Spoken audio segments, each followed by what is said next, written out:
It is 5:03. It's July 18th. Everyone will please rise for invocation. I'll give that. And we'll have the next thing for the pledge of allegiance to God. Father, once again, we thank you for the opportunity to come and serve this community that we love so much. Thank these board members and these constituents out here that come to be a part and participate. Those who have business before this board. Father, we pray that you give us wisdom and discernment as we listen and construct the business of the community. We pray that all that we do will be pleasing in your sight. We ask this in the name of Jesus. Amen. Amen. Pledge allegiance To the flag of the United States of America and to the republic for which it stands, one nation, under God, indivisible, with liberty and justice for all.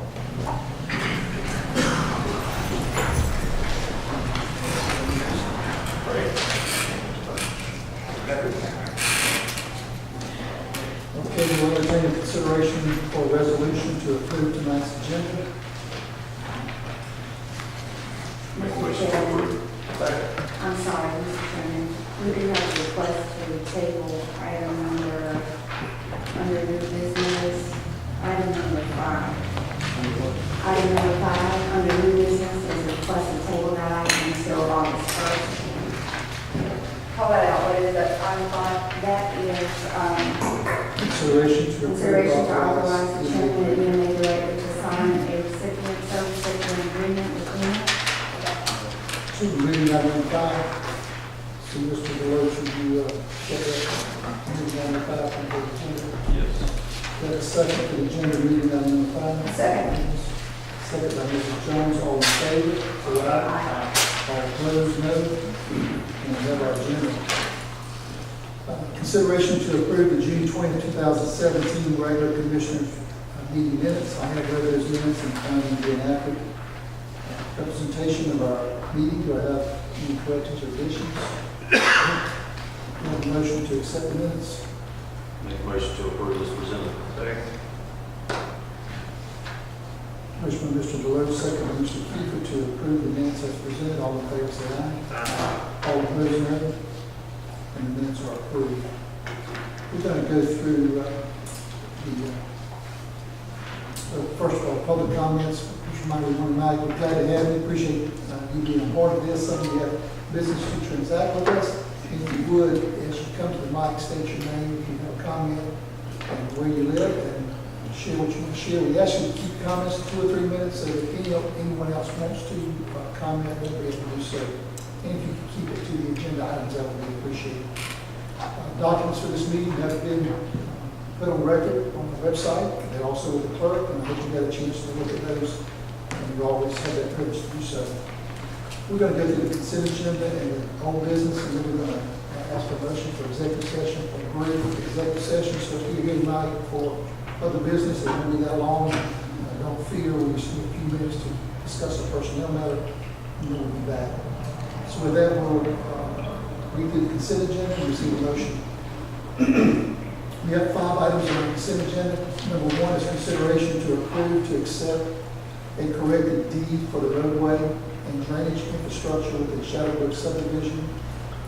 Item 2, consideration to approve to renew the agreement with the municipal court of the city of Guyton for probation services.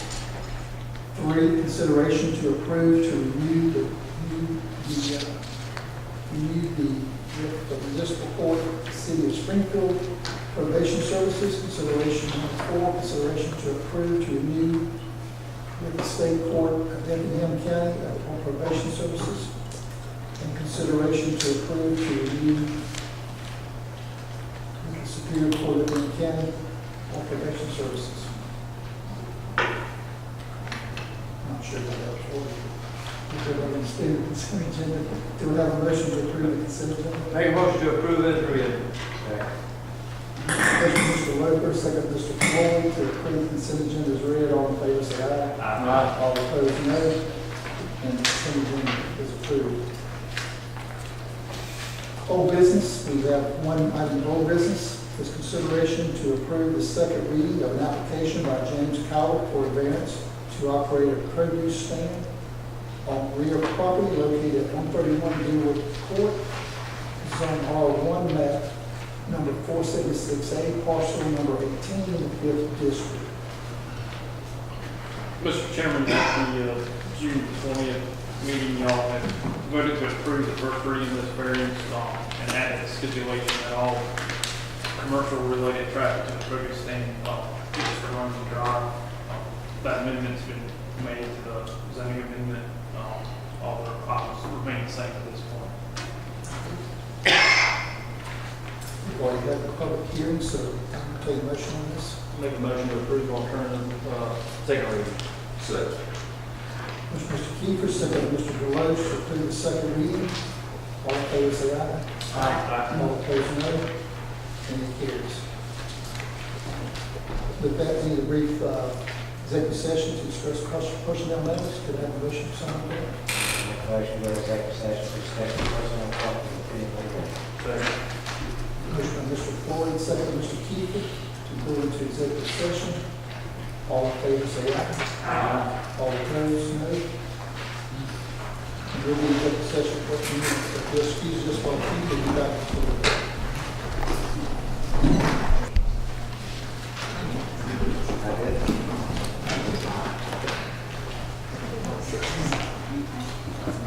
All right. I think we motion to come back into regular session. Make a motion to go into regular session. Second. Motion by Mr. Loper to go back into regular session, second Mr. Deloach. All in favor, say aye. Aye. All opposed, no. And we are back in regular session. Appreciate your patience with us this evening. We have no action on items number 1 and 2 in the new business, and so we're going to proceed to item number 3, consideration to approve a governmental ESC lease agreement for license to the lighting services at a new recreation facility.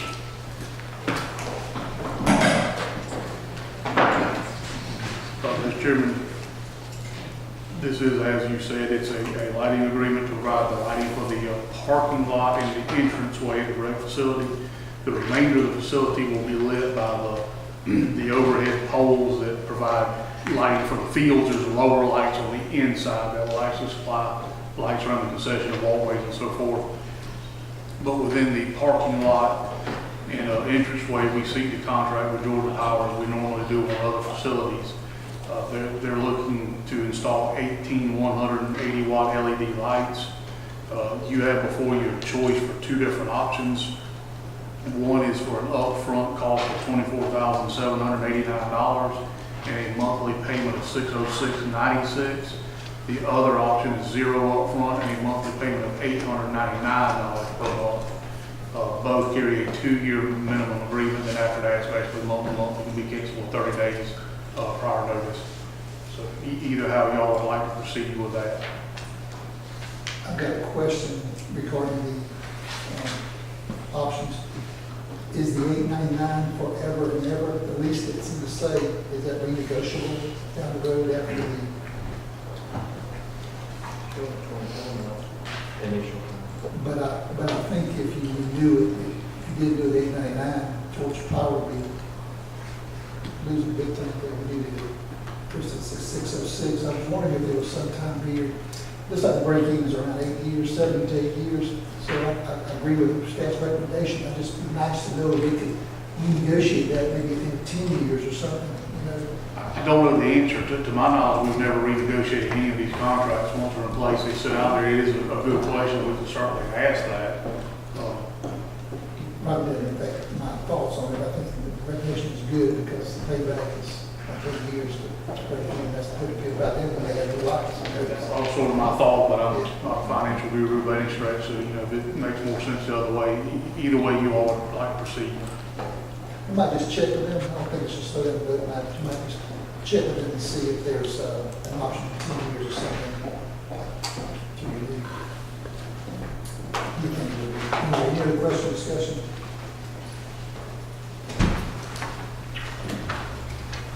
I entertain a motion to approve alternate 1. Make a motion to approve alternate number 1. Second. Motion Mr. Rivers, second Mr. Deloach, to approve alternate 1. All in favor, say aye.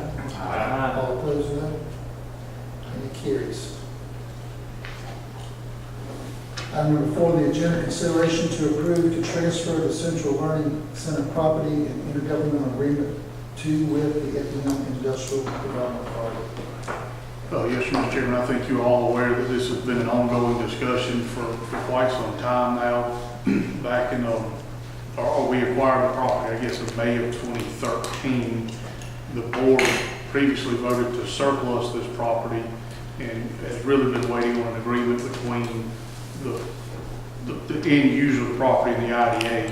At this point, the idea is just to go ahead and deed that property to the IDA with an intergovernmental agreement along those terms. The IDA's board meeting is Thursday, but it's my understanding they do not intend to take action to actually accept the property this time. They're only interested in doing so if there is an ultimate agreement with the end user. So, and the one thing on number 6, I apologize, I didn't have the agreement at the time that I wrote it. It's a 2 years, at least 2 years for the use of the gymnasium. And with that, I think Dr. Goldwire had a few concerns, maybe not. I don't know if he wants to speak to y'all or not, but that's really all I have is, the idea is to transfer the property to the IDA. The IDA would then enter into an agreement with the ultimate user of the property. And again, I don't think they intend to actually take ownership unless that agreement comes to fruition. City Development Authority, IDA, would not take ownership of this agreement. If we approve it tonight, they would not receive it or accept it until they have an end user. That is my understanding. In your conversations, if you've heard anything different. Nothing, I haven't heard that yet, about them not accepting it. But if that's true, I'd probably recommend tonight you table it. Well, and let me say that's what John mentioned earlier. I don't know about the board.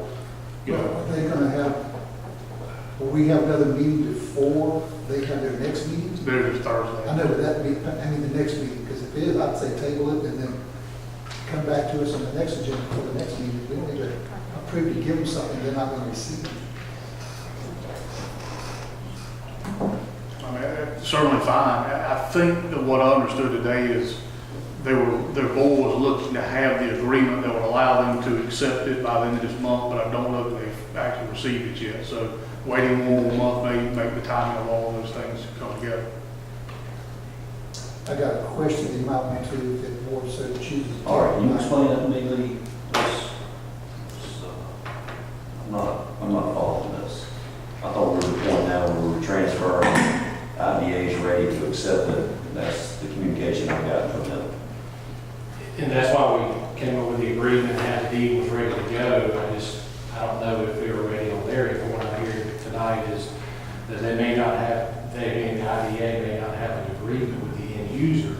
And so they're not willing to accept it until they have an agreement or at least something a little more firm than what they have. It was my impression, I was under the impression that that was set. And that's why we were doing it on our end. Yeah, I was under the impression that they were waiting on us to do this so they could complete their bit. Do we heard anything about approving this tonight on our end, and then if they, because they can still decline it, so if they decline it, they decline it. It doesn't hurt. I guess my only thought would be is we approve it tonight. We kind of have an idea, I guess, of what may happen, but if they go a different direction, would that affect our intergovernmental agreement that we're presenting tonight? Would they not have to just request a change to it? Well, if we're approving it tonight and giving it to them, I don't know if I'm going to have some changes to it, I guess, knowing there's something major change on their end with the end user. And if they make any changes. I guess we don't know what we're talking about, so. A lot of hypotheticals. Yeah, exactly. I was told to prepare an agreement, that's what I did, and now it just seems like, well, it's not as firm as everyone thought it was. Where's that coming from? Staff of the IDA at the Transportation Advisory Board meeting earlier. And I don't know that they Did they don't ask us intend to put this on to. hold? I haven't been asked for that. No, I was told to go to their meeting on Thursday. Relayed something I was told. If we approve it tonight, we could always rescind it. They didn't accept it within 30, 45 days or something. We can add that to the motion. Yeah, that's right. That if it's not approved by the IDA within such a period of time, that it's 60 days. null and void. Or just table it for a month. Well, it doesn't need table, the end user is going to be extremely upset because they've been waiting for quite some time. But someone who is an end user, so I would say we may move forward with this requiring the motion that they accept it in a certain amount of time so that they can wait those 6 months. Exactly. And I got another question that, yes, sir? That, A question after that, he said we acquired it, we paid for this piece of property? So He said we acquired this property, we paid the Board of Education. we swapped. We swapped for some. Yeah. It was a Sheehy, it was a piece of wetlands. This is where they have the Wetlands Education Center right now. Sheehy, I think, so they say, Sheehy. Yeah, that's fine. My soul. And I don't know how we acquired that, I but we was sure swapped. we paid something in the intergovernmental agreement said that we would split the proceeds. I was just going to get our money back first and then split it, but it didn't cost us anything. I'm good with that. We swapped another piece of property. It's just been costing us to maintain it. Sounds like, and you direct us on this, it'd be probably positive tonight to entertain a motion to approve this with the stipulation added that they have to accept it within 60 days. yeah, that's fine. And that'll keep it moving. So we can- I hate to table something that they've asked us to put on the agenda, because certainly if they want to make a change and wanted us to, they would tell us. If not, that doesn't make sense to me. So do we have that motion to approve this with a 60 That's the way day? John made it look to me for the IDA. They were waiting on us.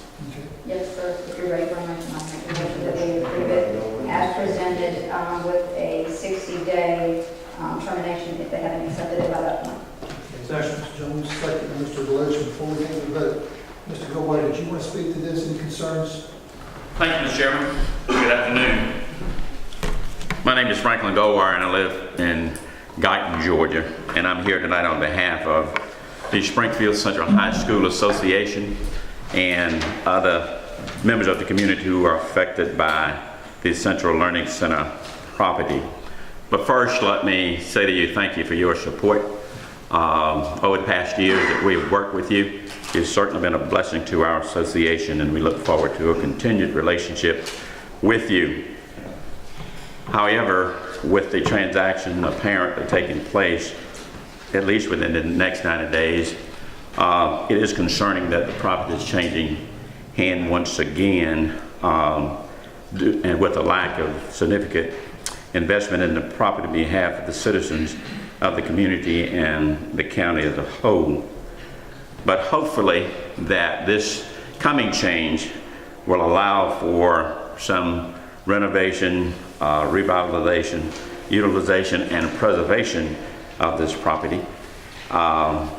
You know, this property has a history like no other property in the county. It has a great history and a great legacy, and it is our concern that that be preserved, working through the transition of a new recipient of the property. The Springfield Central High School, known as Central Learning Center, roots go deep in this community and in the hearts of and souls and minds of so many of our citizens in this community. It is for this reason that we solicit your continued support, which is so vital to the quality of life. Having said that, I do want to say that the Springfield Central High School Association now utilizing about 4 rooms housed with materials, furniture, and other items presently at the Central Learning Center that were there when we were operating under the Board of Education. However, we're no longer located on that site, and where we're located now, we just don't have the space to move that material and furniture at the present time. So we will need some time to find a place to store those materials, or by the graces of the next recipient of the property might give us an opportunity to continue to house our materials there. So again, thank you very much, and looking forward to working with you in the future. Any questions? Thank you. Thank you, Dr. Goldwater. Appreciate it.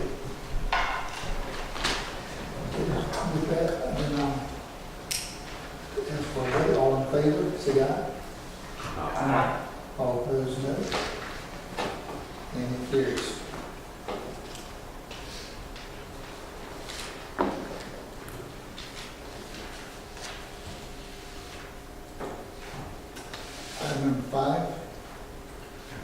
It's been deleted. We removed Yeah. that on 6. So is that item number 6?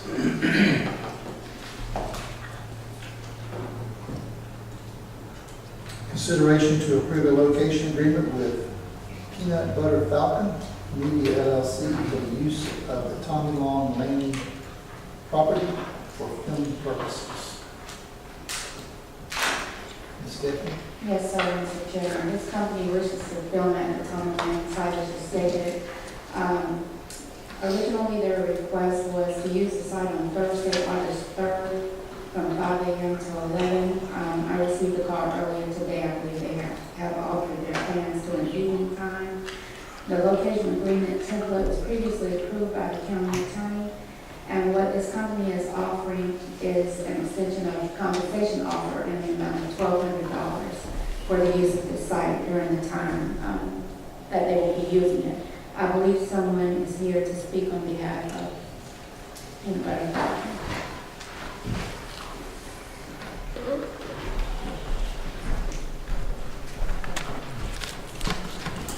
So I'm Jody Sheezer, and I'm the location manager for the movie, The Peanut Butter Falcon. And as Stephanie said, what we're mostly hoping to do is use the Tommy Long boat ramp as a launching point for some filming we want to do on Ebenezer Creek on August 1st. That's the date that we're targeting on our schedule now. And the time frame will be mostly the afternoon and evening of that day. And the boat ramp would allow us to just have our equipment close to a launching point with the river. You know, we've worked on the river in the past from a private location, but the Tommy Long would make it a lot easier on us. So that's why we're asking for that. Very good. Will you you will not close Tommy Long Road, right? That's correct. We will not close that road. Well, there's 2 or 3 people that has cabins back there that Correct. use that county maintained road. Mm-hmm. Yep. And we've met almost all those people, so we're Okay. familiar who's back there. That's good. Mm-hmm. But you want August 1st instead of August 3rd? That's correct.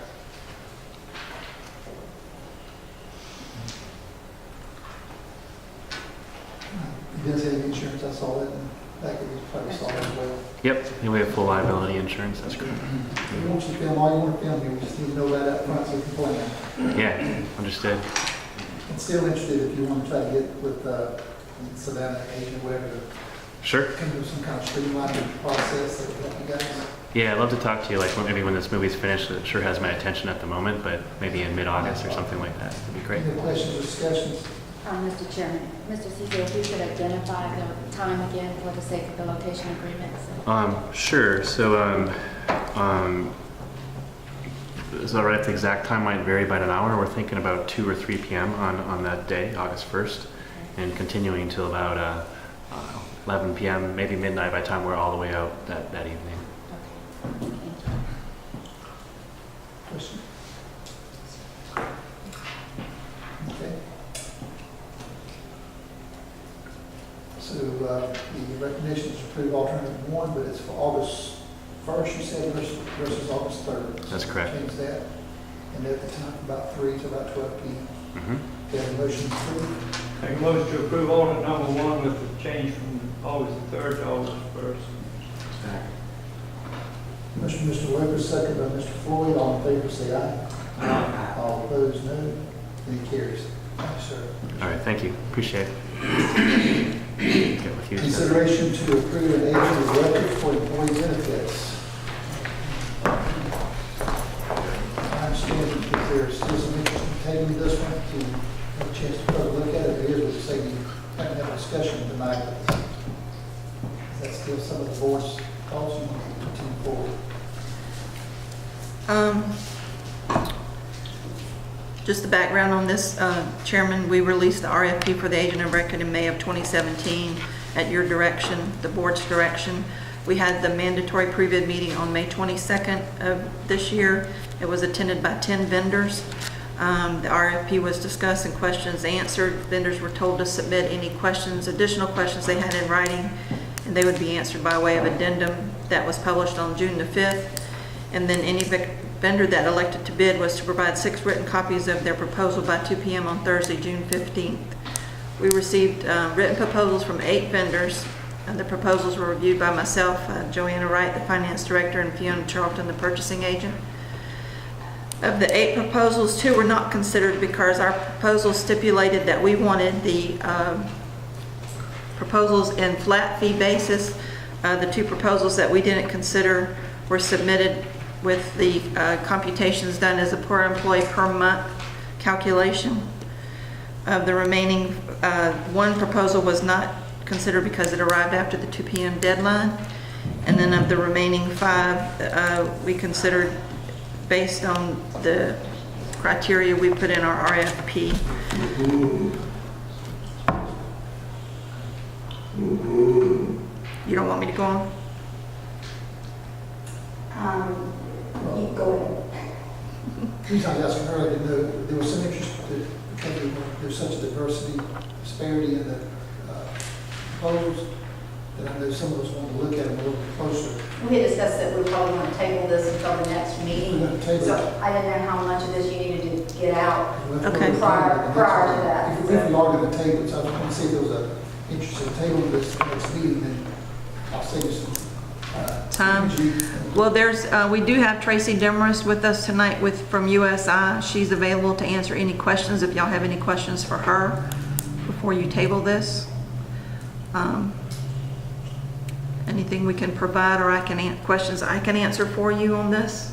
Is she able to come back to the, if we table it to the first meeting in August, is she able to come back then? Tracy? So we can compile some appropriate questions? Those are those things, it's just such a good proposal, I thought I need to take time to look through it, and I hadn't had a chance to look at so much going on, so. There are some specific things that I just need to, just like you said, make time to get them worked through and get with you on that one. Thought that I had asked, did we have the time to table it, and was told yes, so we can table it till the first meeting in August. I think that'd be the best, if nobody has an objection. So if that's what we're going to do, we'd like to say, we'll keep discussing Okay. for the next meeting, we have a motion to table. I'll make a motion that we table this item until the first meeting in August. Motion to table, Mrs. John, second, Mr. Deloach, all in favor of tabling this item to the next meeting in August. What date that is? August 1st. August 1st, thank you. Say aye. Vote yes, whatever. Opposed, no. Any carries. Okay. Sorry, Vicki, thank you, that Yes, sir. chance to look forward to it, appreciate it. Item number 8, consideration to approve a final plat and deed to accept the infrastructure in Windsor Forest subdivision phase 1 and 2, phase 1 and 2, located at Courthouse and McCall Road, consisting of 30 lots. Darcy? Mr. Chairman, WRPH Associates is requesting final plat approval for Windsor Forest subdivision phase 1 and 2, 30 lots. Water is provided by a private water provider, and the sewer is a combination of private individual septic tanks and a community system.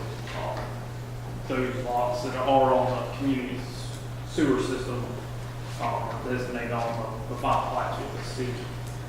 Engineering staff has inspected the infrastructure to be deeded to the county and have recommended approval of maintenance security bond of $19,052 submitted to the county. Staff has reviewed the final plat checklist, and the warranty deed, as well as the county attorney has reviewed the warranty deed, and we recommend approval. I'm going to get a little discussion on this, ask for some direction from the commission. I read out into the roads today. It's an inverted crown, which is, I'm sure, to our specs, the engineers have signed off on it. But I did notice there's a lot of grass growing into the asphalt. Is it a chip and seal road probably? I believe it's a paved road, but Yeah, it's chip and been seal there road. for years. Emulsions and chips in it growing types, it looks like. But anyway, in the center of this place, so it's loose gravel, where the road is already beginning to deteriorate a little bit. Not a lot, a little bit. Probably from the cold and freezing, the heat, it just starts backing up a bit. And the grass along the edges is eating into it. And my concern and question for the board is, I'm not sure what the policy in the past is. These homes are not been built yet. It's not like Shadow Brook where you already have homes and there's problems and the developers, there's nobody to go against who want to help the citizens. Here, homes are not been built yet. My concern is concrete trucks come in there and start unloading and building pads. And this grass is growing up where it's already deteriorating to up very quickly. We just need to be aware. I'm not sure about the engineering folks need to be aware that probably the next 5 years, if they build several houses out there, we're going to be doing some of that road. And it'll be our responsibility to receive it. So I'm not sure that it's not a good idea to consider, looking for direction to receive, to set the flats, but maybe holding off on receiving the roads until we get an estimate of what it would take, or put a higher bond so that at the end of it we can do it, or if the policy is to receive it, I won't make no bones about that either. Just you have some expense. And Where are we with our current policy?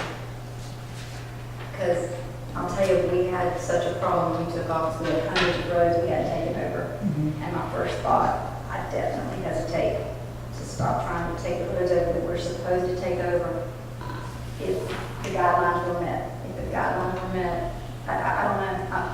I think I'm The hearing current stats. policy would say that we don't record the plat without accepting the infrastructure. And in pieces here, to your point, Chairman, it's not it is asphalt. I'm looking at the cores that were done. We require 1.5 inches. There's 1 and 1.5 inches, 2 at 2, 1.16, and 1.18. So I mean, the cores that were conducted are at minimum or better in most locations. For the asphalt, we have them for base and sub-base. Now, one thing I would say, and I'm sure you realize this, is this subdivision was started in 2003. Right. So, I mean, it has been there a while, even though there's not received traffic. The asphalt's not brand new. It's 10 years old in and of itself from simply sitting there. And I'm not trying to tell you it won't fall apart tomorrow, but it is 10-year-old roads that we're looking at that were built to our standards and our specifications. And we do have all the test results and stuff to prove, that at the time. It's a catch-22 because if we don't get it approved and get it to where we can sell houses in there and get taxpayers paying taxes to pay for those roads, they're never going to get paid for and they're going to dwindle anyway. It's a catch-22. So if they've been built standard and if they have passed inspection, if I understand, I mean, you're recommending it for approval, Yes, ma'am. then I don't know why we would hesitate. That's mine. Yeah, and I'm looking at just one follow, you there, my one concern is the difference between this and some subdivisions is where you have houses, When you're already paying. people are living, they've had homes, they pay taxes, and we got a bad road. We have some bishop to our positive, we decide to take those roads to God. As long as the developer understands that there's roads already needed prepared that's ahead of them. And they start moving houses, people start complaining, we've already got a list to compile what we're trying to address now. We're not going to get to it, I mean, Chairman, do the issues were more cosmetic or structural? I think it'll be more structural in the future. When grass grows in, that's when it's breaks, it allows water to See the future problem. It's going to break up. And, it may be 5, 6, 7 years, but it's going to be this big The truck. road authority there belongs to us anyway. That's what we're going to do now, we're going to see it. And Chairman, I will say there's a reason that we stopped allowing inverted crown roads because, by nature, that water runs in the joint, it begins to fail. I understand. And that's not our design policy today, but this thing has been out there for almost 15 years. It's been in the process. So there's been a lot of revisions to our ordinances since the time it was originally conceived. It was built as per the plans. The plans were, in accordance with our specs then. And again, we do have, compaction tests for the base and sub-base. We have them for the asphalt core, thicknesses, palm certification. So, we feel pretty comfortable that it was built in accordance with the plans and specs. I wonder if it'd be appropriate to use that bond money we have, ask them to do that. I'm just going to ask them to board direction on this. Get $19,000 to fix the little bird baths and do it, put some sealer, there's things you can do that kind of money. If upon inspection it was denoted that those things needed to be done, but it's not. How do we decide that sitting here? I don't know, I just. How much that's and what I for look what? at, is Yeah. where I throw it up in. I don't see that next time.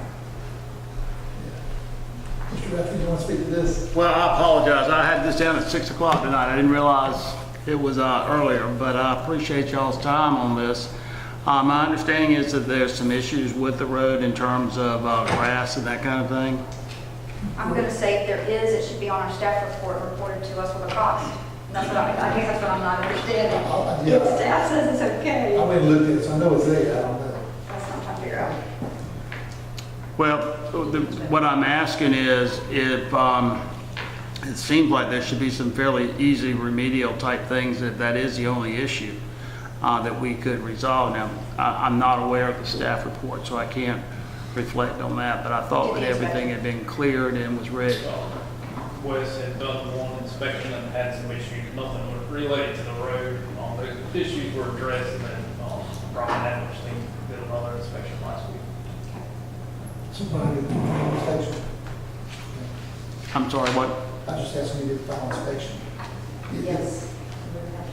Now, I would be happy to agree to go ahead and have whatever grass is on the road sprayed with the necessary Roundup or whatever other chemical, if that's the issue. But these roads are, almost 10 years old. So what I would ask is that if you could provide us whatever we could provide to remedy the situation, Mr. Chairman, and allow the acceptance of the roads with that stipulation. We've just got several factors involved here that they're trying to work through, and it has been a long, arduous process. But I am here to, on behalf of Mr. Hutchison, we will do what we need to do. He's told me to say that, and I'm saying it.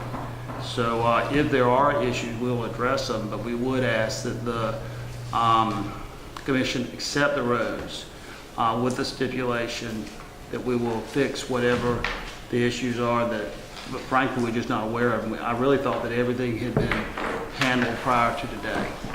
Well, I'm not an engineer, but I know if you seal the roads, yeah, if they would kill the grass and seal the roads and there's dirt that's been washed into the road, it holds moisture, clean the roads. In my opinion, they cleaned it and killed the stuff and sealed it. I've been sealer on asphalt roads, probably how long before, and it did a lot to keep the asphalt from breaking up so quickly.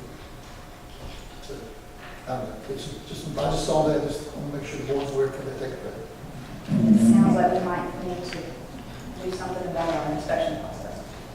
If you see something different, that's a concern to me right there, I'll just say that. So when it comes to us here, we should be okay with all that's in there. And we may want to do that as a commissioner, if they clean the road, then they want to come back and seal it, just so we can get a few more years out of it, so that grass doesn't come up through it. Well, I understand where you're coming from, Mr. Chairman, and as far as cleaning the roads, I'm sure that's not an issue there.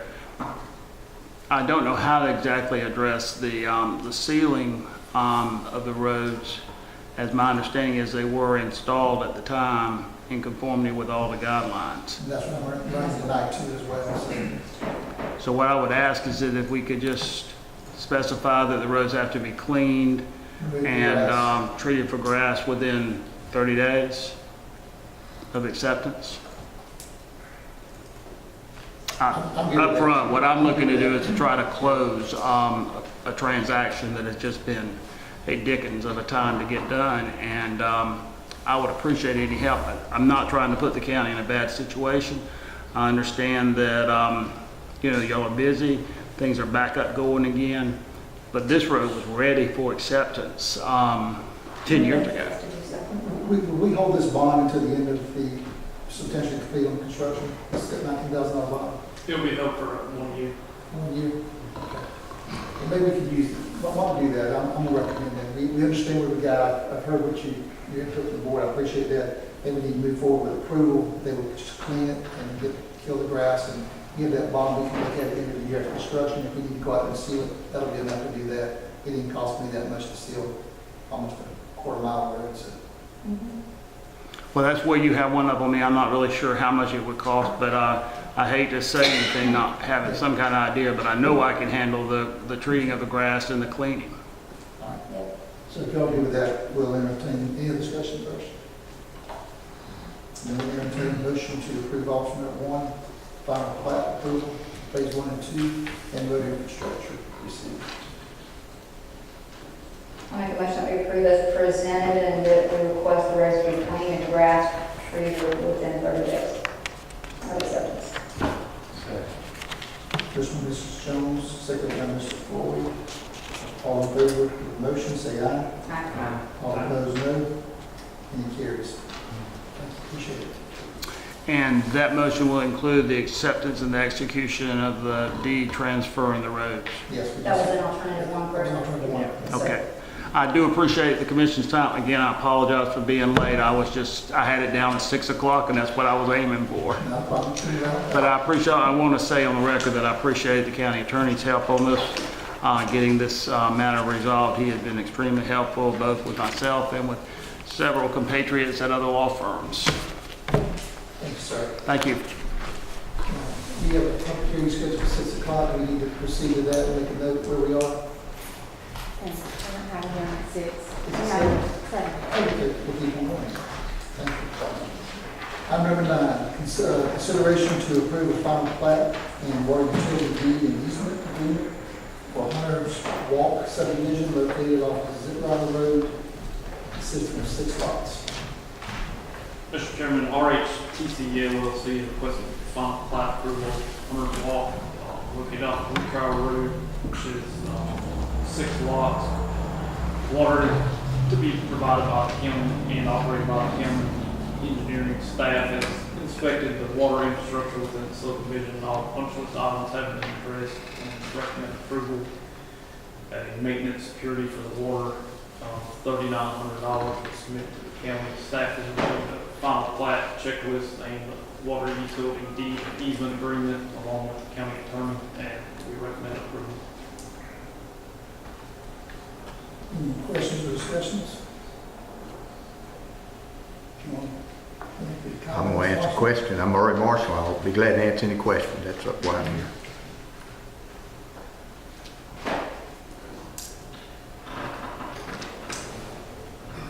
No questions or discussion? Then I'll entertain a motion. Motion with staff recommendation alternative 1. Second. Motion by Mr. Floyd to accept staff recommendation alternative number 1, second by Mr. Kiefer. All in favor say aye. Aye. All opposed, no. Thank you. Carried. Thank you. Item number 10, consideration to approve amendment number 2 to contract 15-017-mowing and lawn care services with Tidewater Landscape Management. Good evening, Fiona Charlton, purchasing agent. The county currently has a contract in place with Tidewater Landscape Management for mowing and lawn care services. As the new recreation complex will need mowing and lawn care services once it's completed, Tidewater have agreed to extend their contract on a month-to-month basis until a decision has been reached regarding the services for the new recreation complex. The monthly fee will remain the same at $10,400 a month, and as funding is approved in the current budget and the amendment has been reviewed and approved by the county attorney, staff recommend alternative number 1. Any questions? All hearing is going. Fiona, on page, I think it's on page 15, next to the last page. The buildings down here on the corner, Yes, sir. we own all those buildings and they don't cut the grass and they got them in here. We got 3 of them. The old jail museum, the old drug office, and the Veterans Board office, which is the old big house on the corner. They don't cut the grass around here. They got a frequency. You got 0 visits per year, 0 visits per this year, and they don't cut them. And that's part of the county's responsibility to cut those places as long as the county. They're not on the contract? Pardon? Did you say they're not on the contract? Well, they said the frequency they cut, they haven't cut them. Look on page 15, the frequency. They're not on there. It says 0 visits per year. I don't actually have, I have the They're not contract. cutting them. But it is part of the contract that's supposed to be cutting? They should. The reg department needs to keep them cut. And these people are not cutting it. I can look into that, Commissioner Loper, and get back with you. I don't. Page 15. Yeah, nobody's last told page, me. Nobody's told me that they haven't been cutting them. They haven't been cutting them, and they got it here, they're not cutting them. But they belong to the county. I don't know why they were missed. If you're contracted before they cut, they didn't cut it, so if you can follow up, that would be great, Mr. Young. Some of my commissioners was asking why that hadn't been cut, that'd be great. Okay, I can do that. Other than that, we just redo it for the same price, the same service, we're not giving up, so we can make some let's see what we'll do. Any questions or discussion on this meeting? Additional?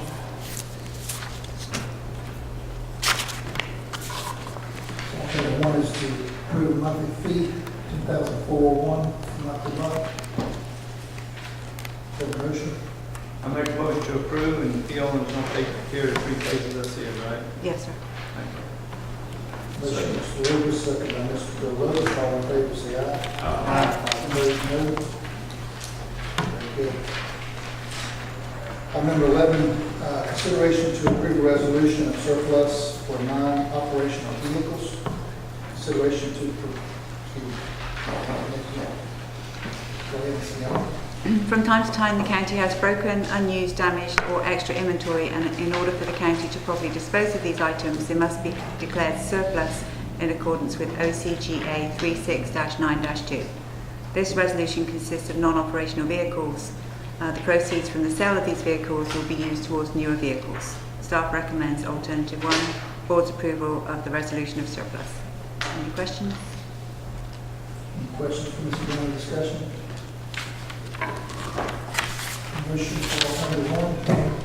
Make a motion to approve alternative one. Second. Motion, Mr. Corey, second by Mr. Lover. All in favor, say aye. Aye. All opposed, no. Item number 12, consideration to approve the Georgia Indigent Defense Service Agreement with the Ogeechee Circuit Public Defender's Office for fiscal year 2018. The county has an agreement in place for indigent defence services, which is required per the provisions of the Georgia Indigent Defence Act of 2003. The county's pro rata share, according to population, of this year's annual personnel contract is $186,768.15, an increase of $592.77 over last year. The county's share of the operating expenses for this year is $392, which is no increase over the last 2 years. The agreement can be terminated due to non-availability of funds or for cause or convenience. The agreement runs from July 1st, 2017 through June 30th, 2018, and as funding has been approved in the current budget, and there's $32,000 remaining in the fund balance from the previous year, and the agreement has been reviewed and approved by the county attorney. Staff recommend alternative 1. Any questions? So staff recommending alternative 1 to approve the contract with Public Defender's Service. Any questions? Discussion? Have a motion? I make a motion to approve alternative 1. Second. Motion, Mr. Kiefer, second Mrs. Jones to approve alternative 1. All in favor, say aye. Aye. All opposed, no. Thank you. Item number 13, consideration to approve a change order number 1 with Altamaha Building Systems for the Stillwell County Fire Station. Mr. Chairman, in April, the board approved a contract with Altamaha Building Systems for the construction of Stillwell Fire Station. The plans that the bill was based on fluorescent lighting within the bays, and a request was received to change those lighting from fluorescent to an incandescent or an LED. The incandescent was being phased out, so therefore an LED type lighting in lieu of the fluorescent. Now, per code, the bays must contain emergency lighting that will operate in the event of a power outage. So because of that, there's 2 different options that the contractor provided for replacing those fluorescent lights with emergency lighting. One of which would be to replace all of the lighting, all of the fluorescent with LED. And because of that, you'd have to get 4 emergency wall packs to satisfy code. In lieu of doing that, we could replace 10 of the fluorescent with LED and leave the 6 fluorescents that were the emergency lights that have the emergency balance in them. They also will not match in color or hue, but that's the least expensive of the 2 options. The option for replacing all the lights together is a little over $7,088.55, and the alternative for replacing the 10 fixtures and leaving the 6 LEDs is $3,917.19. Okay. And I see it said the request was from a commissioner. Is there someone that the board that has a concern can share the hopes of this change order, what it might do? I called and told them about it because you go there fluorescents in the wintertime, you go there and turn the light on, sometimes they come on, sometimes they don't. So when you turn the light on, it needs to come on and fluorescent. So somebody that's been in the fire department a long time requested me to do that, so that's going to add that. So if you change 10 of them, it ought to give you plenty of light, so you can see your way around in the fire department. Take it, good alternative. Yes.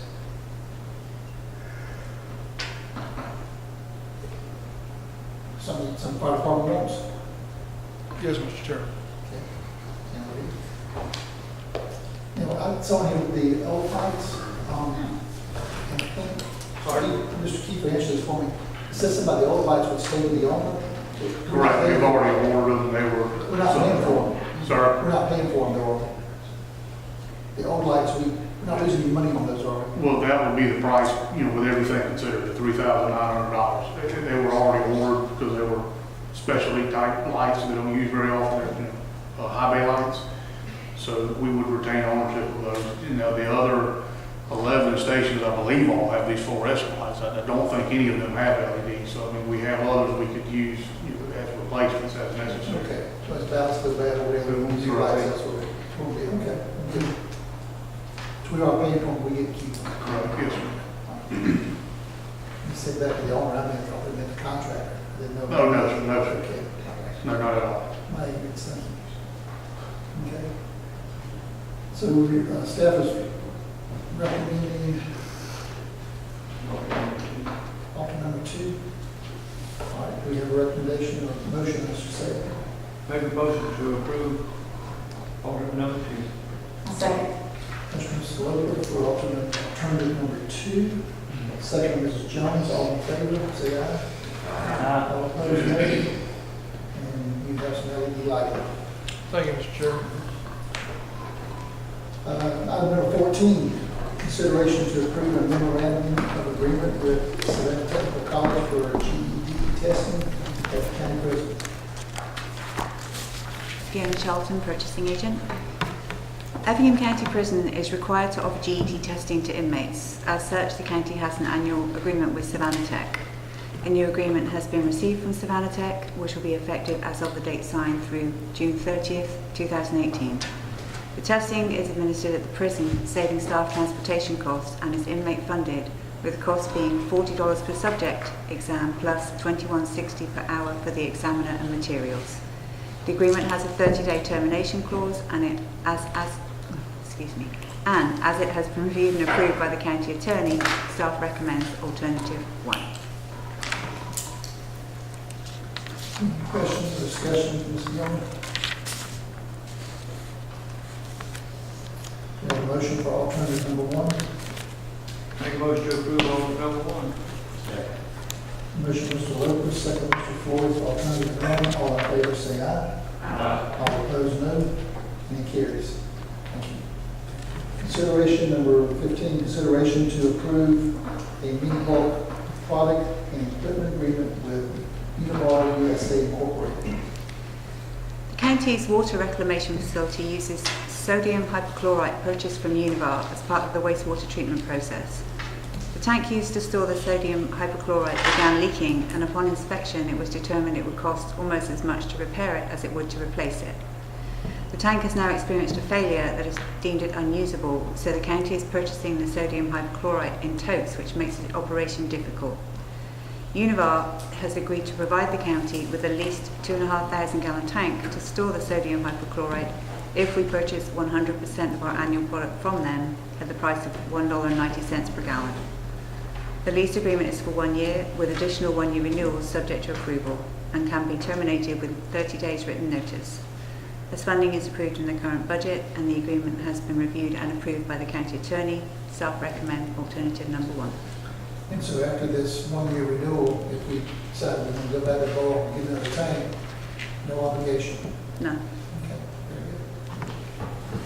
Any other questions or discussions, Mr. Brown? Do you have a motion for alternative 1? Make a motion to approve alternative 1. Second. Motion Mr. Floyd, second Mr. Roper for alternative one. All in favor, say aye. Aye. All opposed, no. Any carries. Thank you. Report from administrative staff, can we do that for the executive session? After we can, please, sir. Okay, And probably after, it will be lengthy. okay, let's go to executive, so we can be back by 7 o'clock. Okay. So I need a motion to executive session to discuss personnel, litigation, and property. Make a motion to get an executive session, discuss personnel property and general litigation. Second. Motion Mr. Kiefer, second Mr. Deloach, to executive session, all in favor, say aye. All opposed, no. Yes, executive. We'll be back at 7 o'clock.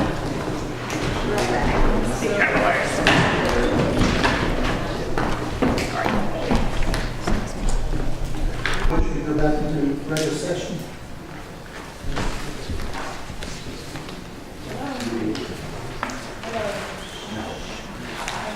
You have a motion to adjourn. You have a motion to go back into regular session. Make a motion to go back to the executive, regular session. First, Ms. Jones to go back to regular session. Do I have a second? Second. Mr. Kiefer, all in favor of going back to the regular session, say aye. All opposed? I only heard one aye. All in favor of going back to regular session, say aye. All opposed? Okay, we're back in regular session. That's all right. We're going to begin our public hearing tonight.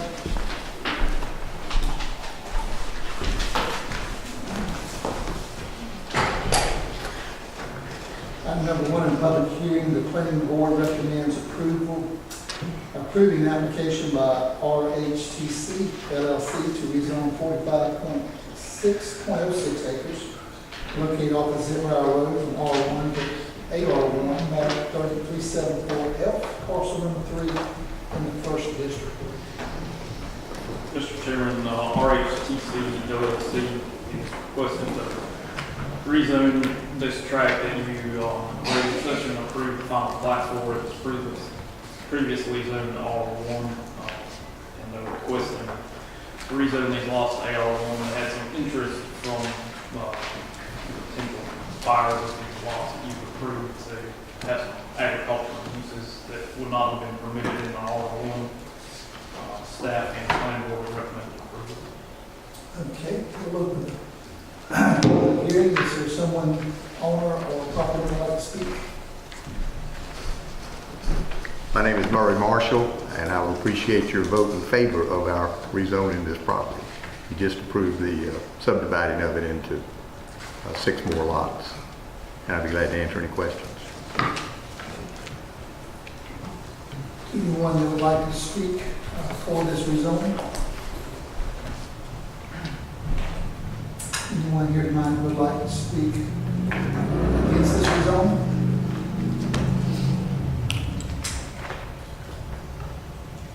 Seeing none, then I will close the public hearing, see if the commissioners have any questions or discussion at this time.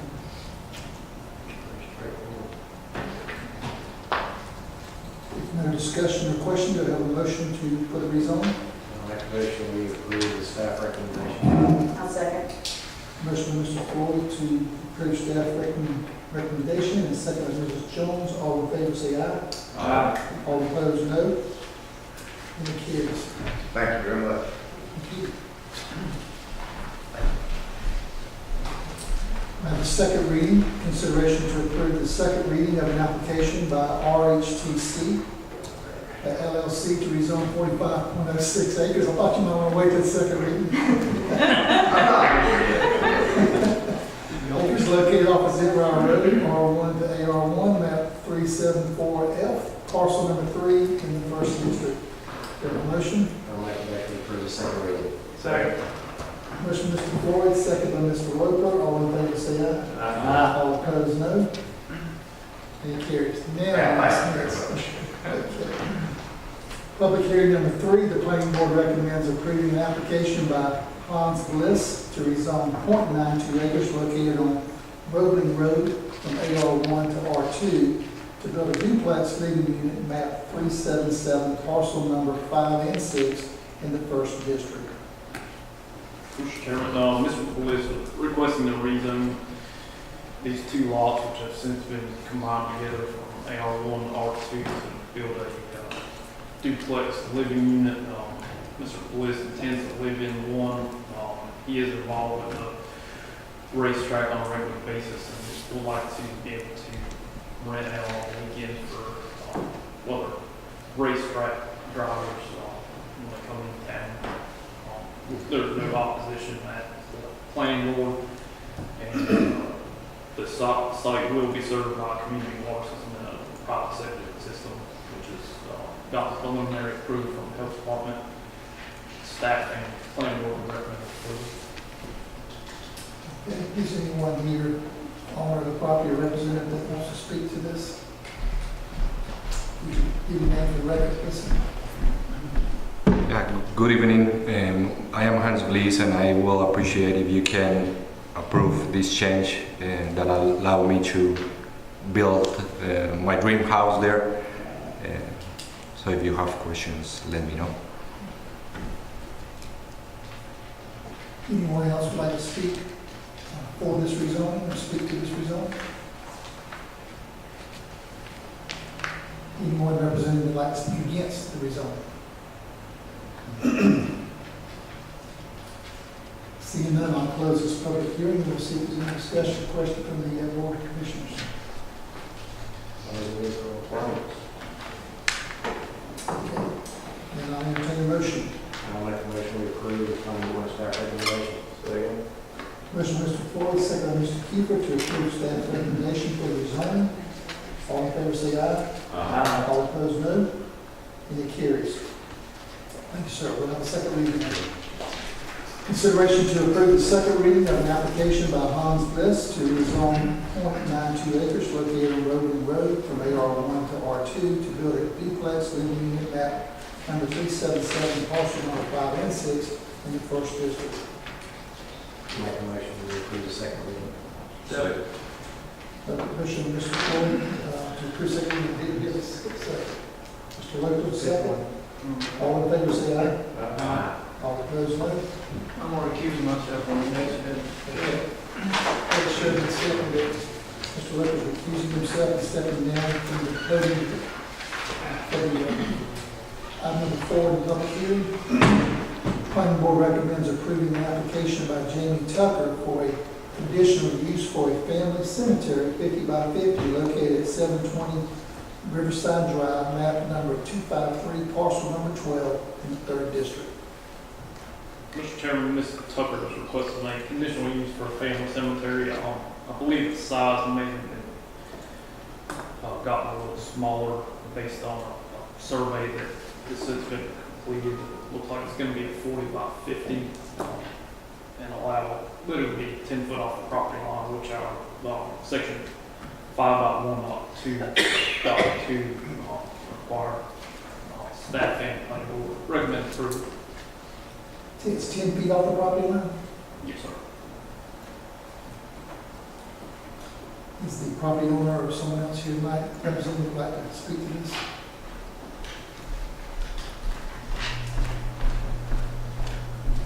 Hey, I'm Jamie Tucker, and I'd appreciate the approval of the family cemetery.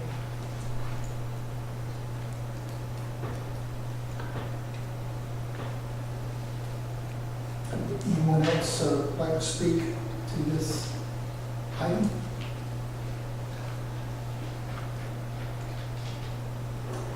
Anyone like to speak against this item of rezoning? Seeing none, I'll close the public hearing for item number 5 and see if the board has any questions or comments. Do we have a motion? Make a motion to approve this request for planning board and staff recommendations. Second. Motion by Mr. Lowe, second by Mrs. Jones. All in favor say aye. Aye. All opposed, no. And it carries. Thank you. Consideration to approve the second reading of an application by Jamie Tucker for the conditional use for a family cemetery 50 by 50 located at 720 Riverside Drive, map number 253, parcel number 12, in the third district. Have a motion? Make a motion to approve the second reading. Motion by Mr. Miller, second by Mrs. Jones to approve second reading. All in favor, say aye. Aye. All opposed, no. It carries. Mr. Clerk, come back to the table, and I don't see that items on the agenda, so we'll go to reports from our staff.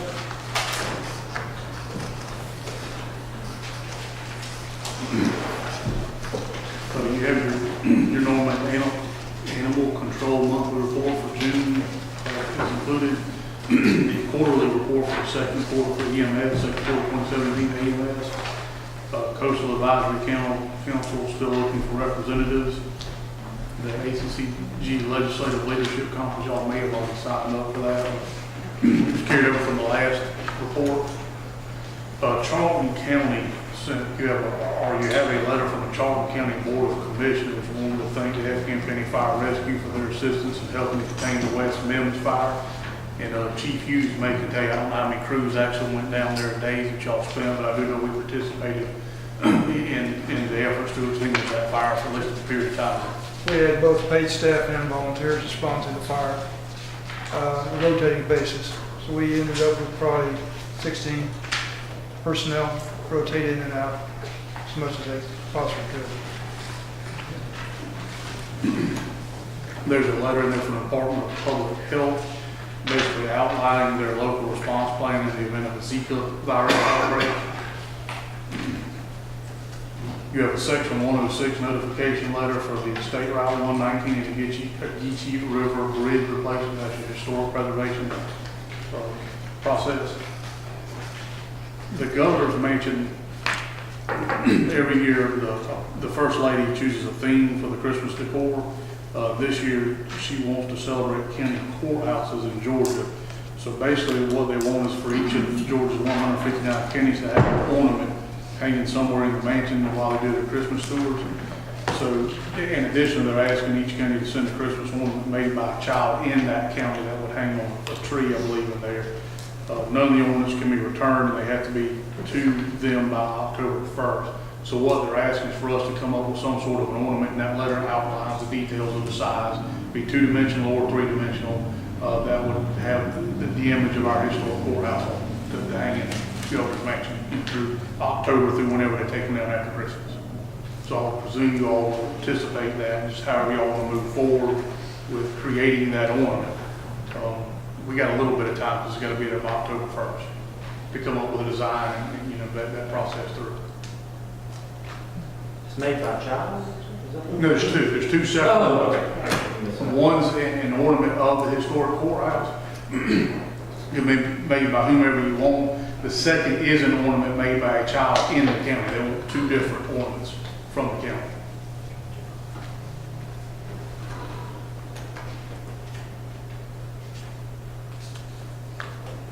If you want that one? Yeah, we can take care of that.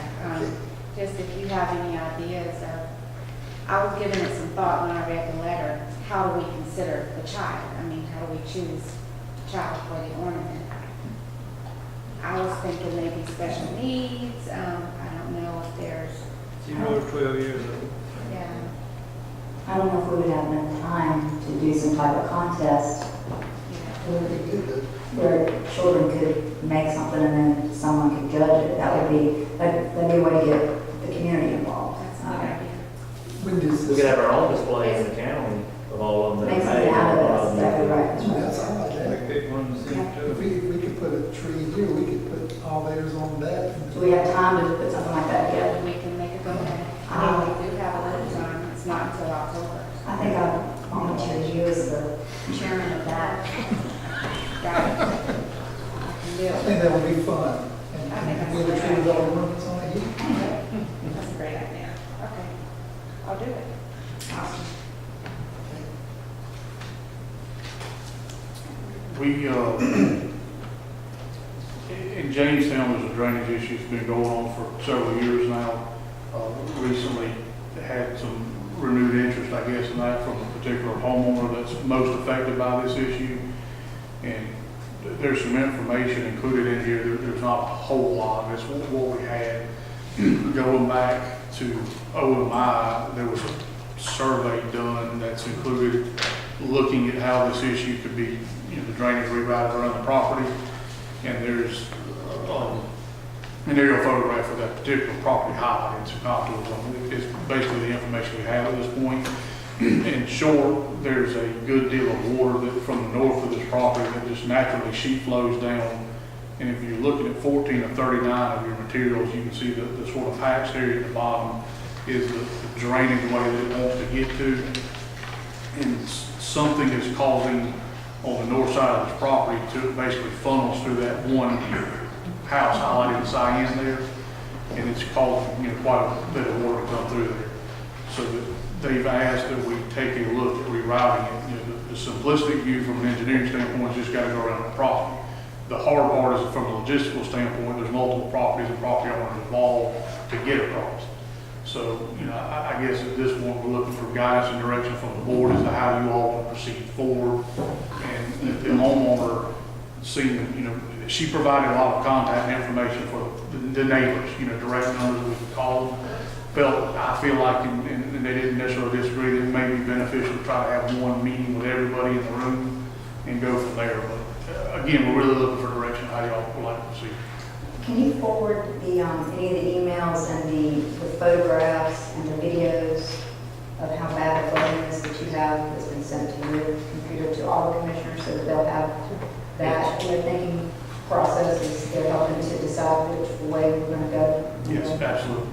And I forward all that to Mr. Beckett, so I probably can just forward the email I sent to him with all, I have it all attached, and that's, it'd just be a forward of what I sent to him, it'd be the easiest one.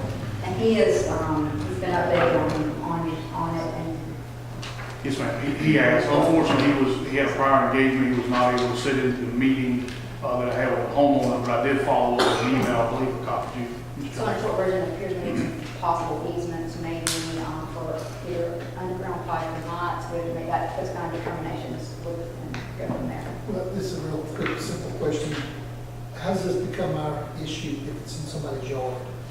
I mean, why is it? Here are the questions I asked Toss, because I see your hesitancy, so here's, and maybe he can go from here. Why are we getting involved? Because my question was. Unless I have a similar issue about the district's ownership. What I asked Toss, and when he showed me, if they ever wanted to see that there's extreme flooding coming across her yard, like real deep. Well, why is that happening? And she's being told it's coming from somewhere else. So the development plan that the county approved, that, when people buy into a subdivision, the county has approved the development of a subdivision. Supposedly, they believe they're getting proper drainage. So it may be a development. And he said that, and Toss did state that at the time, any engineer that would have reviewed it please let me know if I say something wrong, but he said to me, any engineer that would have reviewed it should have caught that it should have a different type of scenario, just like. Okay. So eventually we're going to probably contract some engineer to come up with a plan for drainage that makes this flow where it should flow. Somebody's going to come up with a plan and you have to determine the cost. Correct. You'll have to come up with a plan, whomever develops it. So, you all need to know the cost of getting into it exactly, and then move forward. Again, if it's an open ditch, it's a fairly simple remedy, other than the easement acquisition. If it's a closed pipe system, it's a little more complex because there's pipe inlets and stuff. But this part has got to get across that road is the biggest problem, right? Looking at this page on 1439. Yeah, no, the was in the front of that road there, right? So it's got to go across the road. It's got to go across the road. Across her yard, get across the road. All of it, just like. So we'll have to put something to drain from there under the road probably. Well, there should be pipes underneath the road already because there's a detention pond that you can't see on this map, which is odd. But there should be pipes going underneath the road. We need to, and I apologize, I don't have it where I can point at it, but it needs to go sort of to the right of what you're looking at. Well, that's why if it's our responsibility, what we need to do is have someone design a plan, estimate the cost, and bring it to us. Correct. Yes, sir. And again, if you look at the next page, you'll sort of see what I'm saying. That's the same solution basically that was come up with whenever this document was done, 2008, 9, something like that. The two codes or something. Yeah. Okay. You can sort of see how they were trying to pull it back around. And it shows the pond. You barely see it. It's light on the pond, but you see the pond over there. And then immediately to the left of the pond is a natural flow path where it would come through. I saw, she made a public post on Facebook about how terrible it was that we live in a subdivision that had this kind of flooding, and so I contacted her because I actually had thought that we had rectified that problem a long time ago, because she made a similar public posting a year or two ago, but whenever we do have severe rain, she has a huge severe problem.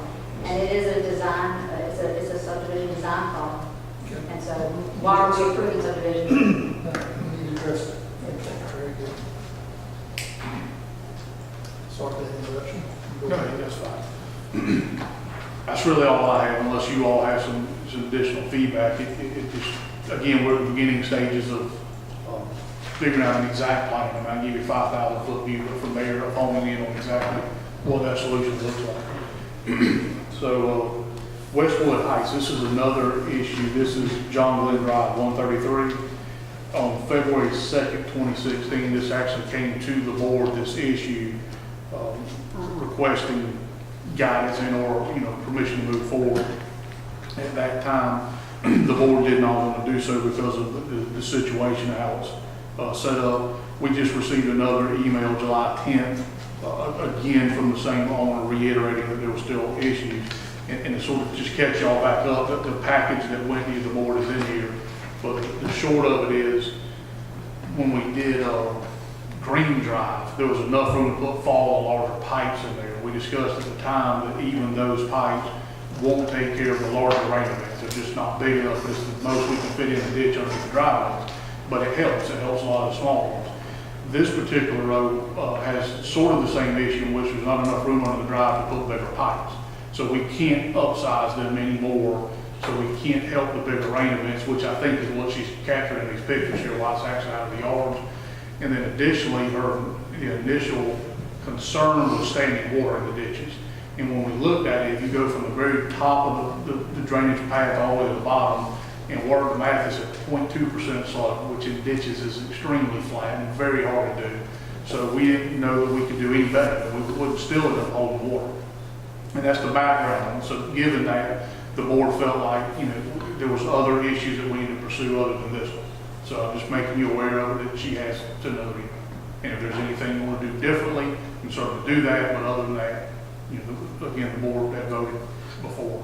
Nothing's changed. The only thing different that Todd's mentioned to me, and this also is in my district, is that the pictures that she has now, is she's showing that the severity is increasing as far as it's actually not just in a ditch, but in her yard. That is correct. And again, I don't know, because there's no dates on the picture to be able to go back and look, but as y'all are aware, we have had several 3 and 4 inch rains, and my guess is it's probably coincides with one of those. And that's not being unsympathetic. I don't know that we can fix it, because there's only so much capacity under the drive. We can't really make the ditches bigger. And what happened on Green Drive is this same thing would happen. Within 30 minutes, it would go away. Doesn't help if you're a property owner. I understand you don't want it, but the reality is there's not a real easy solution. Where is this on John? This is the entire street. Now, 133, where Ms. Jones lives, is kind of in the middle, I believe. How close is the water getting to her house? Do you know that, Todd? No, ma'am, I don't. From the picture, I could guess, but that's all I can do. Well, the way to the house, just by the pictures, if she took it at the high mark. Yeah, she did send a video. That's a short video, but I couldn't put a printed report, obviously. We'd like to forward that to y'all as well.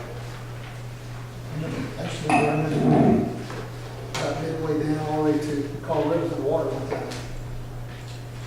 So it's bad. Yeah. It's bad. It's a low spot from the whole. I hear what you say, that there's probably just so much you can do. Question is, I guess, is it moving to stay there very long? Again, I don't know this particular road. On Green Drive, it did not. So I went out there when it was up this high and watched it. You could see it go down. My guess is it doesn't stay there all that long. But if it's your house, it's obviously more intrusive than it is for me sitting looking at the picture. But I don't think anything's changed. It's still extremely flat. We can't buy slope. and we can't really increase the pipes in size, so it's really not a good solution.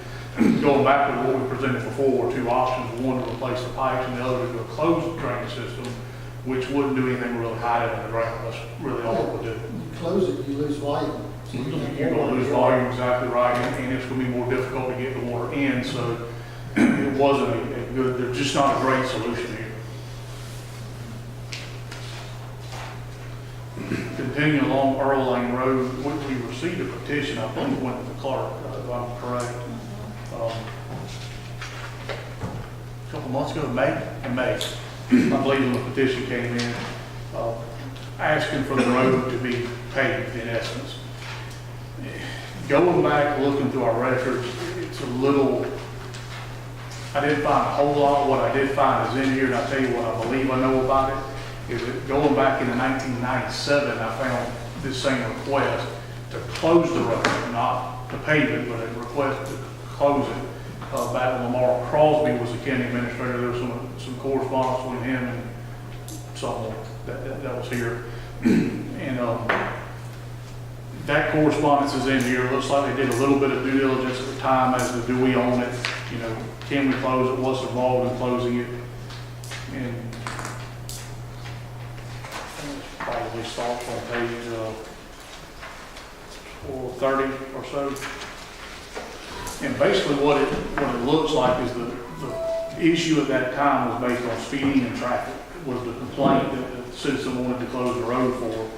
And the one person that really appears to show up a lot in the correspondence that wanted to close it is the largest property owner. They're sort of in the middle. If you look at page, it's the next to the last page in your book, you'll see the map of Earl Lane Road, and it's the one that's currently Earl Nolan Lane is the property owner. That is the address that came up in all the work orders of the person that intended to have the request. It appears from what I've been able to look at, and Lee and I have spoken, but there's not enough time. We didn't have enough time to do a full title search. It appears that we have a prescriptive easement at least across that portion of the road. I think there are some other portions that we do have right away, but I think through there it is a prescriptive easement. It looks like that request came along in 2001. It actually made it to the board for a vote, and the board voted not to close Earl Lane Road, to leave it open. That request surfaced again in 2003 to the board, November the 4th. It came to the board. The minutes of that are in your package in there, and they're rather lengthy, so I won't go into all of them, but there was a lot of discussion back and forth on closing the road, and we're closing just that portion and putting a cul-de-sac on either end and paving the other side. And there was a lot of dialogue back and forth over, you know, if you close the center part, does that in effect make it inaccessible to the citizens, and therefore we're spending private, you know, public money on private. It went back and forth. At the end of the meeting, it was tabled until November 18th, 2003, to allow time for staff to determine some of the ownership questions. On November the 18th, the minutes simply say table. That's the entire description for that item. Not date specific, it doesn't say where. For the balance of 2003, I could not find where it came back up. I quit looking in 2004. I don't know if it ever made it back to the board and there was a decision. If there was, clearly it was not closed, it was the road still open. So that's the history that I know. I don't know if it tells you anything other than it appears that that request has been out there since at least 97 to close the center portion, put two cul-de-sacs. And I say a lot of that to say if you look at the actual petition that's in front of you now, it says we request that you do one of two options, one of which is pave Earl Lane in its entirety, and the other is to put cul-de-sacs at either side of the lane property and pave the rest. So it really looks like the request hasn't changed that much since 1997, that you have a property owner in the middle with a prescriptive easement that's not in favor. It wants the road closed. The other citizens want the road paved, and that's where we stand. Did we determine that the ownership is a prescriptive easement and is that still the case, or we have to do it? We'd have to do a title search on all of those properties really to determine who owns them. Yeah, and I don't think we have yet. From what I've looked at, it appears that way. There are a few plats that were scanned. It does appear they attempted to do staff at that time attempted to find out the ownership. They did acquire right away from a couple of those parcels. We did, our internal folks got them to sign a 40-foot right away. Most likely when you get right down to it, it's haphazard, probably, right? Like, there'll be pieces of it, we have obtained easements and pieces we have not, but we have been maintaining it, because it is used like a thoroughfare and has been. Is that correct? One of the concerns now, I know, and just like you said, they list different things, and then previously they've mentioned different things like maybe speed or whatever, but they've mentioned road conditions, and I think that, I don't know if we want Kristen to speak to this, or if you got the updated information, but I believe that EOM has started some work to make some repairs to the road for it to be in better condition. I think they still have a little bit to go. That's correct. We've already installed mud pipes and added some dirt in the area. We do have one more. I'm sorry, Kristen. Will you come to the microphone and state your name? Kristen with EOM. We have installed one pipe so far and hauled some dirt in the area. We have one more pipe that needs to be done near the Hodgeville side. Currently, with the rain situation that we've got, we cannot do the pipe and the dirt at this point, just because it would make the road impassable in those areas. We do plan on doing that as soon as we can get a break in the weather. This will help with some of the drainage improvements and also with the condition on hauling that dirt into the road. Appreciate that. They are on the schedule for that. When you've been out there, has it been impassable? No, I've rode out there a couple times just when I'm in the area. I have not seen any water on the road. It's been fine going both ends. We are grading it on a monthly basis, trying to keep it in good condition. I know the last time when we did the pipe and we did have some rain afterwards, there were some soft areas, so they went out there, re-scraped the road to try to get that better for the time being. Is that a, right there in the very middle, there's some buildings. What is that? Is that a home, residence? Yeah. Yeah, it is. Do you know where Earl Lane is? Are you familiar? I do. Okay. Looking at it here and see where, I'm just real cautious about closing any roads. Particularly if you got residents that are on it. Who's going to maintain it and keep it? I can also tell you, in that area right where the home is, they've only allowed us to do a little bit of maintenance on the road as far as scraping. They have not allowed us to do any ditch pulling on that section of the road or any cutting. It's just been mainly scraping that area. We can go through there, but that's all they've allowed us to So do. that's part of that haphazard ownership, is we own pieces of the property and others we don't. Correct. Again, it's a prescriptive easement. We don't have rights outside of what we maintain, so you really can't. So if it's a prescription, you cannot pull ditches? Well, we can, prescriptive easement gives us rights to what we have maintained. So and I haven't been out there, but if the ditches are outside of what we maintain. That just means you legally can do what you've been doing because you've been doing it. Correct. And there was a lot of talk about that in that meeting. You'll see there's a memo that David Rutherford wrote in 2003 as well that discusses the ongoing maintenance. And there was logs pulled, I didn't print all that, of how it was done. And it looks like in 2001, we stopped maintaining Earl Lane, and then we started again in 2002. But other than that time, we've maintained it, since at least 97 when all this came up. From 2002 on, we've maintained it? Yes. And we pulled the ditches everywhere but that one little place? Yes, we cannot pull them. And actually, with the way it's set up, we can't even do it at that area, the way he's got the yard and the fencing and things like that as well. Somewhere, and I, again, haven't been out there, but I think I read it, it's like a one-lane road, Yes, very narrow. very, very narrow. Two vehicles cannot pass through. You just have just enough room to get one vehicle through that area. Lee, is that a liability for us to have a road that we maintain that has one lane where two cars can come around and collide? It's a dirt road, right? Well, Yes. we don't claim ownership of it, we simply maintain it under a prescriptive easement. Right. So So, it's not a county road? There's a lot of dirt roads that are probably that. correct. It just Throughout is the county. maintained under a prescriptive easement, so that's about as probably the way I'm not a lawyer, but I think I am. So it's about as low liability as you can have, we just help them take care of it because it is so used as a thoroughfare, but we don't take on the liability of it because we don't take the ownership of it. If we take the ownership of it, we would take their property. That's what we would have to do. We have to take that property and I won't do that. So the only resident that really is in that really uses it for the resident roads that folks who don't. Yeah, there is one more house there too, yeah. those two. Other than that, everybody's on the extremities on either end. In 2001, again, from what I read, EMS and the sheriff at least were opposed to shutting this road down because it is, I think, one of the only connectors between Hodgeville and Columbiana there. In 2003, according to the memo, they were not opposed to doing it. But I don't know, you probably want to ask them as well. From a public safety perspective, does it make sense to have that road closed? You gotta maintain it whether it's a cul-de-sac or not, right? So I'd say that you need a cul-de-sac, my thought, it's not an option because you gotta maintain it, let's keep it open for public safety and other reasons. Yeah, if closed, it could possibly affect the fire rating for. Well, that's what I was fixing to say, the road mileage is. I'm not saying it's any cause, you just create more safety issues by closing it.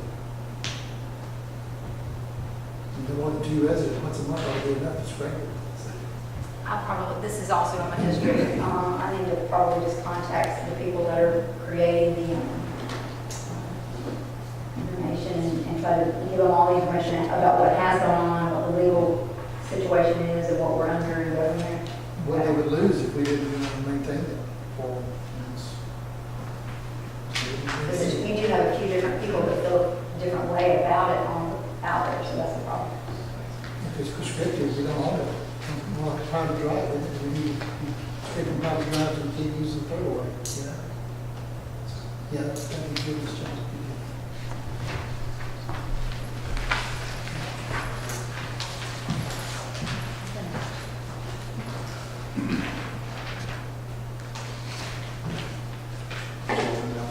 Recreation, I believe all of you have received an email with a first shot staff, at a sign. They came from the sign company and don't have to have an answer tonight. We all will need one fairly short order so that the contractor has time to actually order material and stuff and get it constructed before they leave. Are we still gonna look at a price on the digital? I was going to wait, I didn't ask you, so I want to wait till tonight and make sure that that's what you all want to The do. budget may not allow it, but it may. Yeah, I have no problem sending that email, I just didn't do it before, I knew this discussion was going up tonight, so if y'all want to look at it, and I guess going back, it's been suggested that there be a digital component, not the whole sign, is that upright underneath it? The only problem I have with the digital sign over there, and I just, the church that has one, they cannot keep it. That'd be the thing. There have to be some type of great warranty for me to. We need to do a good one. In Springfield, there's That's the one I see all the time. Lincoln has theirs, but Maybe it's just what they have. I'd like to have several drawings and options. We had some things that were given to us that night that I thought were pretty cool. We need to invest, if we need to find the resources from somewhere and get a digital sign, because this is going to be good information. You're talking about having tournaments, registration. There's just so much information, I think, that will promote. Create interest. Create interest. Well, we need one that works. And I know from, if you skimp on it, I've done that before, and I read it, didn't get the right size, too small, you can't read it. I'd like to have the cost of that, a good person, good digital colors, that you can draw people to festivals, whatever we do that.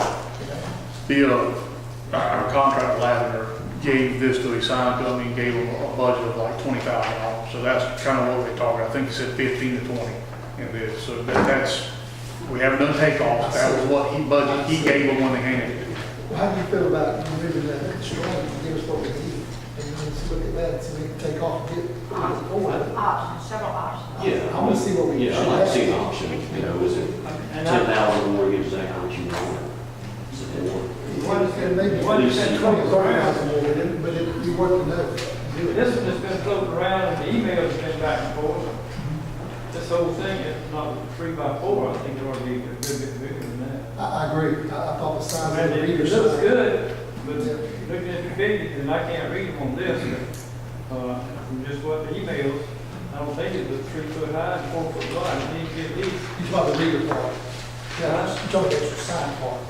Yeah, the sign itself. Yeah, it's actually 6 feet high. Yeah, it's 6 foot wide It's by like 4 foot by, 3 high. yeah, 3 high, 4. 6 But I don't think, that's not big enough. Stuff on it. I think it needs to be bigger than that. That's the one shot. Particularly on the digital side, you won't be able, you might be able to have a digital. It's not good at that. So like, how, you won't be able to read it. Yeah, probably have to look out formal variance, I'm sure, from Springfield.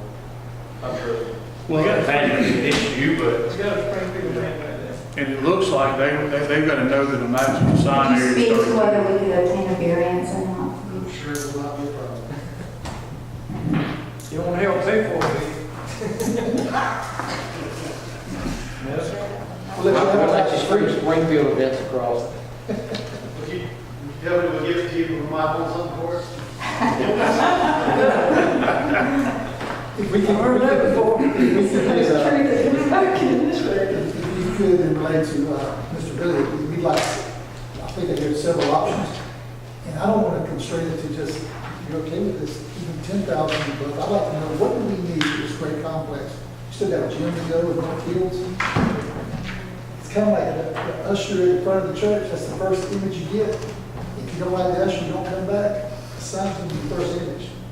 People are going to ride by, they can see They there. want to come back. It needs to speak, we're proud of this, okay, I wouldn't put constraints too much on it, it needs to be nice.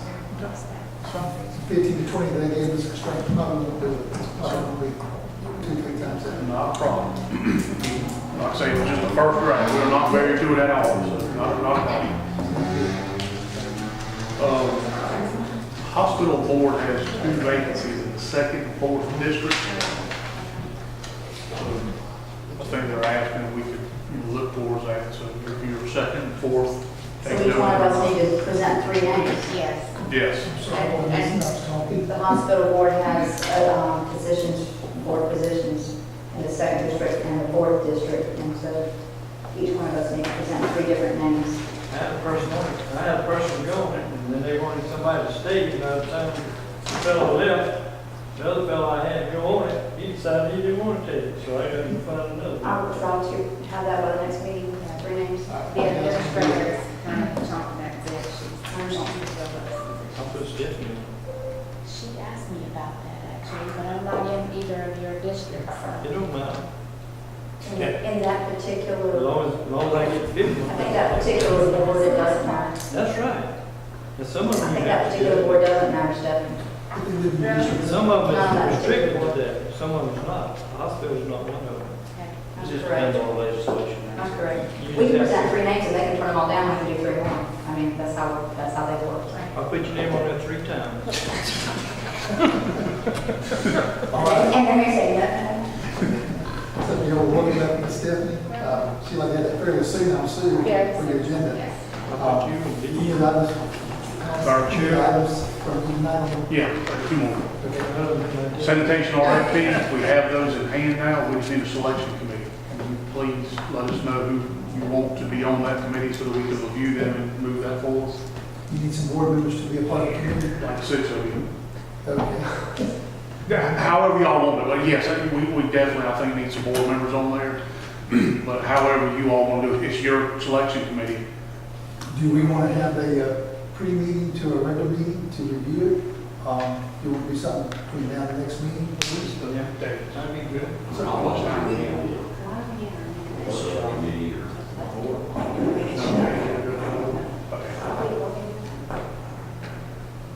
So maybe we want to Retirement against services before we had 2. If you're rural down,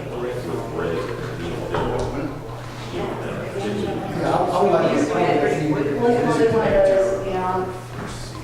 Well, that's We're what we gonna have need a to meeting, we're do. gonna, you know, certain ways we have to advertise it and all that, so here we go, again with the discussion about, if we're not on it, I'm gonna have to probably hear everything with this.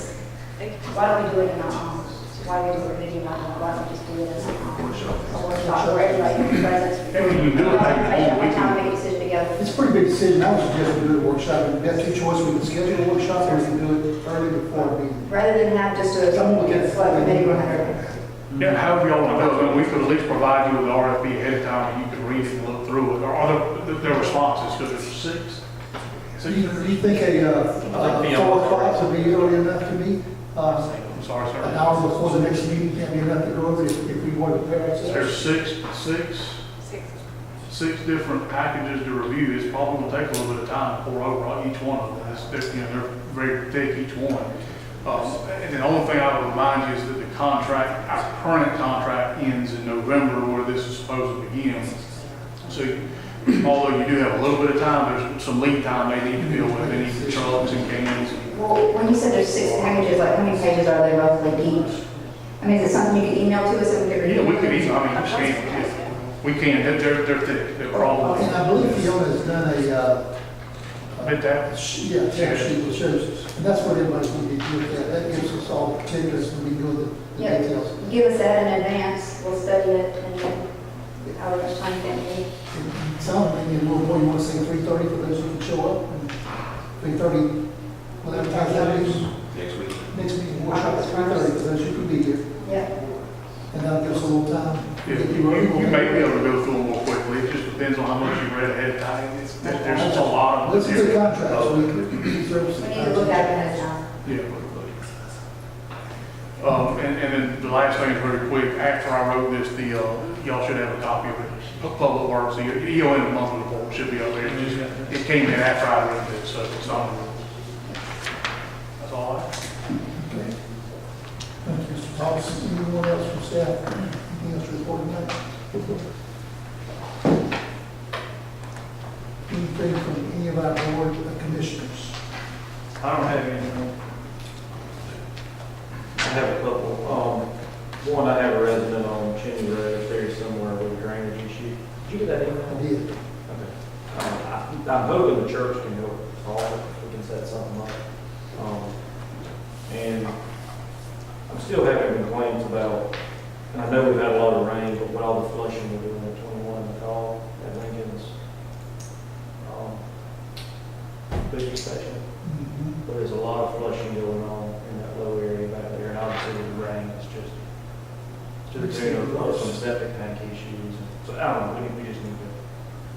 He was saying that there's a problem even when it's not this It bad. is, yeah. Flushing, that's But that may be right. something that we could get with Charlie on about when and how they're flushing and make him make some adjustments, especially during this period, I don't know, that could be helpful. But we may still have to do something more, but.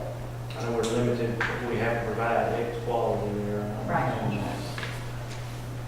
You need to get John to set up, make it water flushing rate those times. Yeah, what else? Well, I won't do it. That's all I have. Stephanie, to his point, I saw in the email, you were on that email, you knew somebody at church. Yes, I forwarded that information to Commissioner Keefe.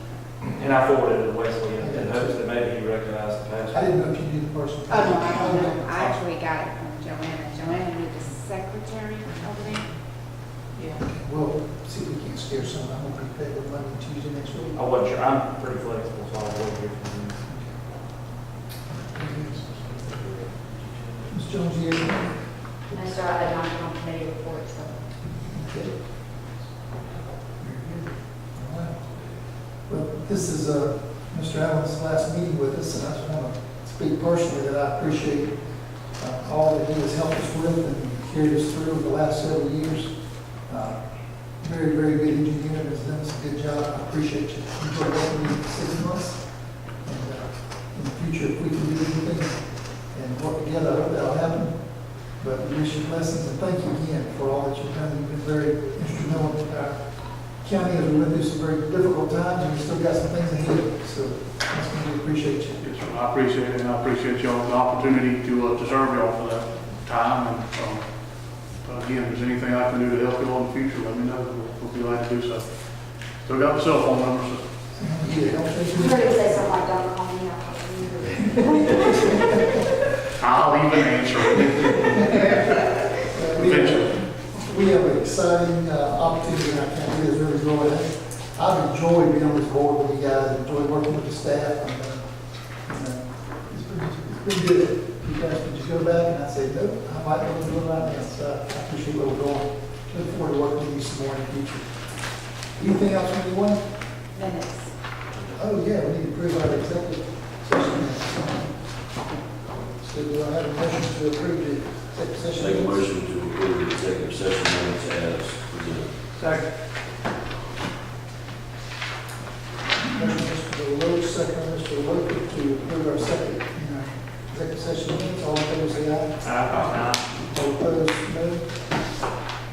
they are approved. And so all that's left is a motion to adjourn. Make a motion to adjourn. Motion by Mr. Deloach, second by Mr. Keeper to adjourn. All in favor, say aye. Aye. We are adjourned.